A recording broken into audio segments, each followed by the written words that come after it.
हरे कृष्णा दोस्तों, कैसे हैं आप सब? ठीक-ठाक? बढ़िया? चलो बहुत अच्छी बात है, ठीक-ठाक रहिए, बढ़िया रहिए और मैं भी अच्छी हूँ। जैसा कि आप सबको पता है, इस समय जो बातचीत हो रही है, वो महाभारत जो कि एक महाकाव्य है, महर्षि वेद व्यास द्वारा रचित है। इसमें आने वाले अनेक पात्रों के बारे में हो रही है। कुछ पात्रों के बारे में चर्चा हो चुकी है, कुछ के बारे में हो रही है एंड कुछ के बारे में आगे होगी। आज जिस पात्र के बारे में चर्चा हो रही है वो है धृतराष्ट्र।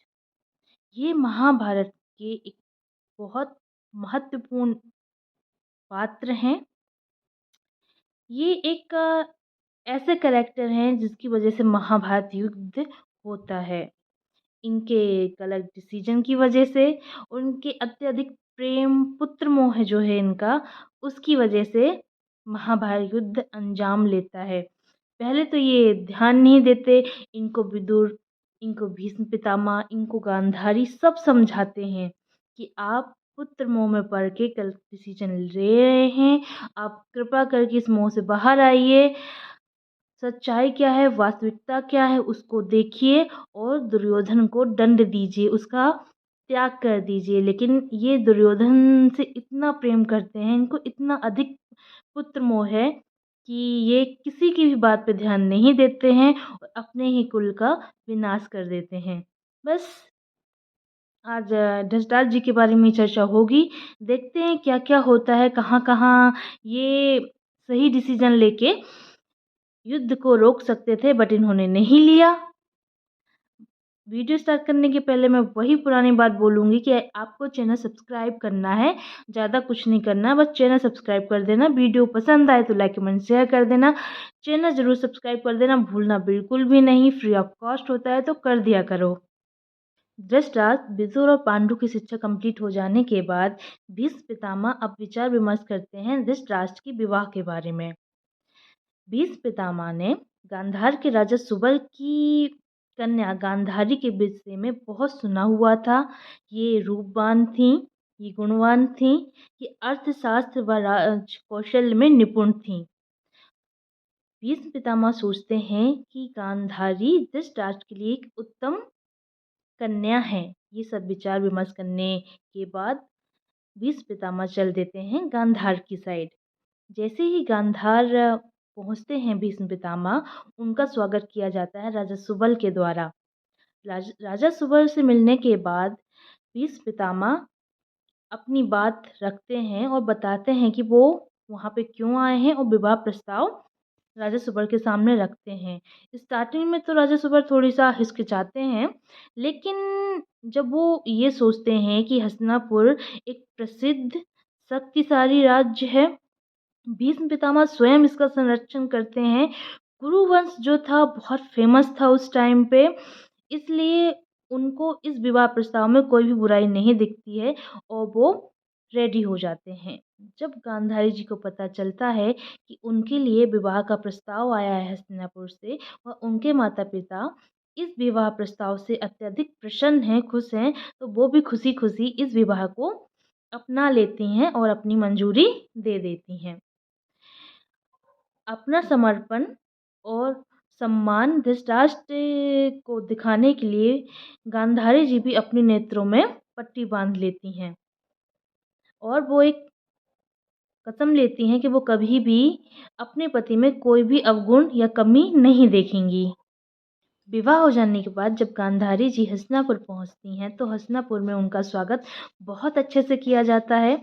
गांधारी जी भी अपने स्वभाव से सभी का मन जीत लेती हैं कि सबकी सेवा किया करती थीं, सबको खुश रखा करती थीं, सबकी केयर किया करती थीं। एक बार वहाँ पर यानी कि हस्तिनापुर वेद व्यास आते हैं। वेद व्यास जी की सेवा, उनकी सारी व्यवस्था गांधारी जी बहुत अच्छी तरीके से करती हैं। इस बात से खुश होते वेद व्यास जी उनको और 100 पुत्र हों ऐसा वरदान देते हैं। गांधारी जी जो हैं वो भगवान शिव की बहुत बड़ी भक्त हैं। इनको भगवान शिव से ऑलरेडी 100 पुत्रों का वरदान प्राप्त है। उसके बाद जब इनका विवाह हो जाता है, विवाह के बाद जब ये हस्तिनापुर में हैं और वेद व्यास जी आए हैं, वेद व्यास जी की ये सेवा करती हैं, उनकी सेवा से खुश होकर, यानी कि गांधारी जी की सेवा से खुश होके वेद व्यास जी भी इनको 100 पुत्रों का आशीर्वाद देते हैं। गांधारी जी को जब ये ज्ञात होता है कि वो गर्भवती हैं, तो वो बहुत ज़्यादा खुश होती हैं और ये समाचार वो धृतराष्ट्र को बताती हैं। उस समय धृतराष्ट्र भी अपनी एक इच्छा व्यक्त करते हैं। उनकी इच्छा यह थी कि इस पीढ़ी के जितने भी कुरु बच्चे हों, उनमें सबसे बड़ा पुत्र उन्हीं का हो। गांधारी जी भी ऐसा ही चाहती थीं। समय आगे निकलता है, गांधारी जी के प्रसव का टाइम निकल चुका होता है, लेकिन अभी भी उनको प्रसव पीड़ा नहीं हुई थी। वहीं दूसरी ओर खबर आती है कि कुंती जी ने युधिष्ठिर जी को जन्म दिया हुआ है। जैसे ही ये समाचार गांधारी जी को पता चलता है, वो बहुत ज़्यादा गुस्सा करती हैं, बहुत ज़्यादा आवेश में आ जाती हैं और अपने गर्भ को ज़ोर-ज़ोर से मारने लगती हैं और उस समय वो एक मांस के पिंड को जन्म देती हैं। कुछ समय बाद गांधारी जी जब होश में आती हैं, शांत हो जाती हैं, तब उनको लगता है कि उनका गर्भपात हुआ है और उस मांस के पिंड को वो फेंकने जा ही रही होती हैं।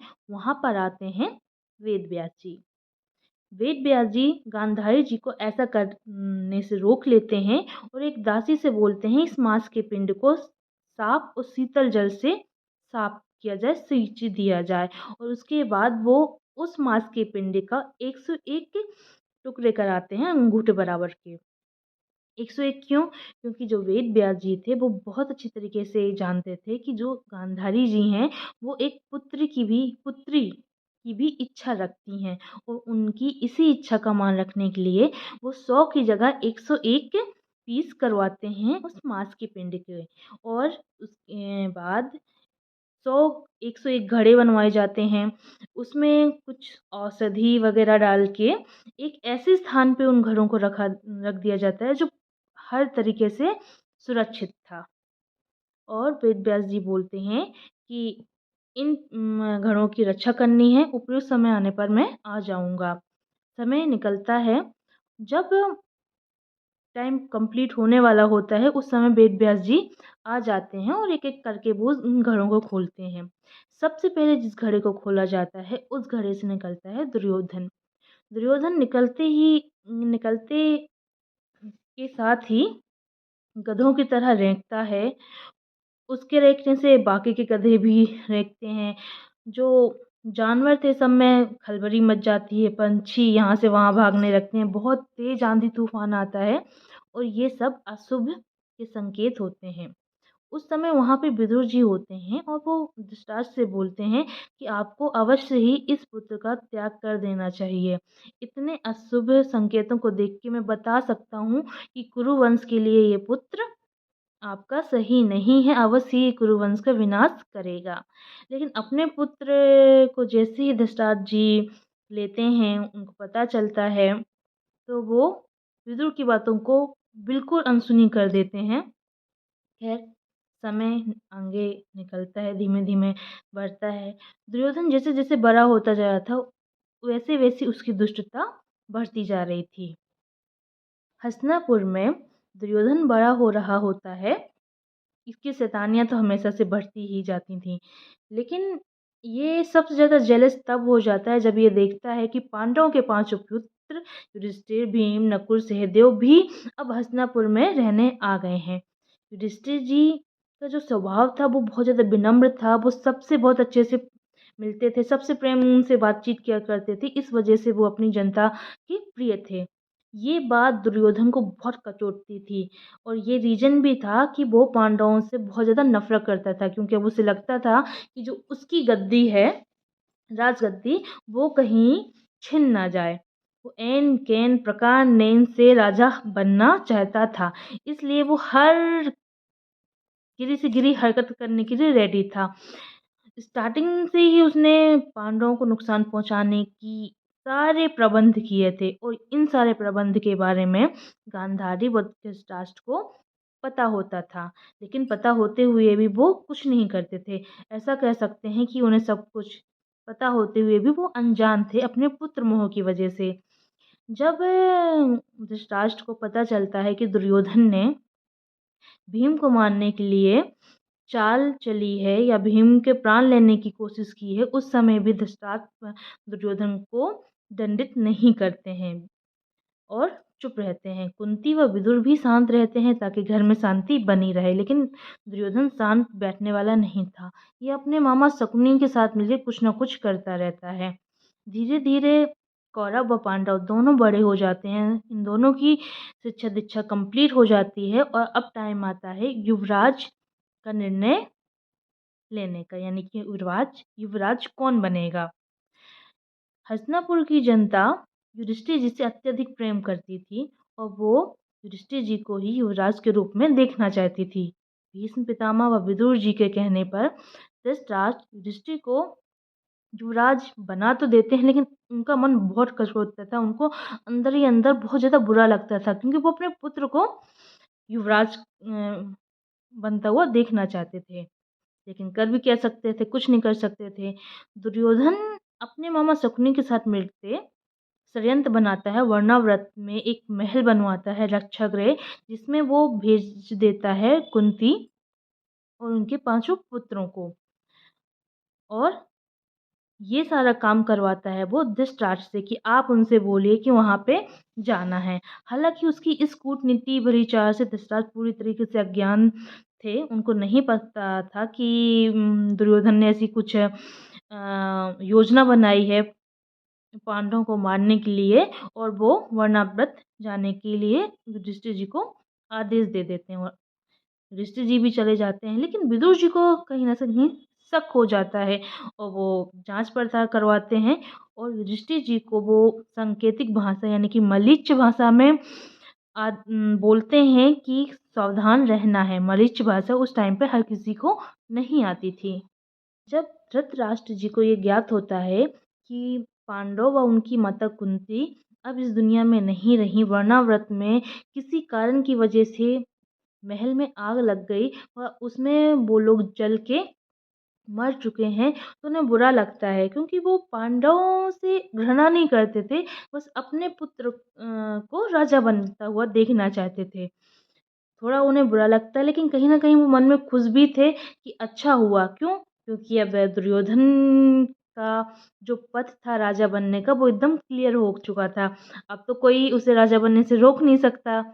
तो ये जो उनकी खुशी थी वो कब तक रहती है, ये बताऊँगी मैं अपने नेक्स्ट वीडियो में। आज की वीडियो के लिए मैं इतना ही रखती हूँ। जाने के पहले वही पुरानी बात बोलनी पड़ेगी कि चैनल सब्सक्राइब कर देना भूलना नहीं, फ्री ऑफ कॉस्ट होता है, तो कर दिया करो, क्या ही जाएगा। जय श्री कृष्णा।